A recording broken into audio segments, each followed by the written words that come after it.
মানুষকে ঠকাইয়েন না রে ভাই। আজকে না হয় দিব্যি বেঁচে গেলেন, কালকে না হয় ভালো থাকলেন। তারপর কয়দিন আর বাঁচবেন এই পৃথিবীতে? কয়দিন ভালো থাকবেন? কিছু জিনিসের হিসাব এই দুনিয়াতেই মিলিয়ে দেওয়া হবে, আর না হলে পরকাল তো আছেই।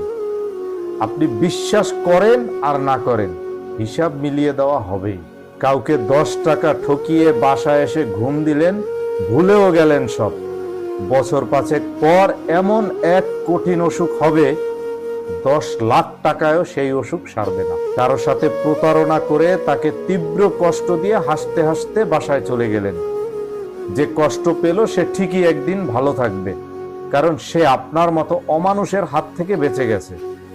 কিন্তু আপনি ভালো থাকবেন না, আপনি ভালো থাকার ভান করবেন। তারপর যেদিন হিসাব মিলিয়ে দেওয়া হবে, ওই দিন টের পাবেন অন্যায় করে কেউ পার পায় না, কেউ না। অনেক বড় বড় ক্ষমতাধর আর বিত্তশালীরাও অন্যায় করে পার পায় নাই। আপনি কোথায় পালাবেন? কোথায় লুকাবেন? গোটা পৃথিবীর কাছ থেকে পালানোর পর দেখবেন নিজের কাছ থেকে আর পালাতে পারছেন না। অমানুষের সবচেয়ে বড় শাস্তি কি জানেন? অমানুষের সবচেয়ে বড় শাস্তি ওইটাই, শেষমেশ সে টের পায় সে একটা বড় অমানুষ। শেষমেশ তার ঠাঁই হয় তার নিজস্ব ভুবনের নরকে।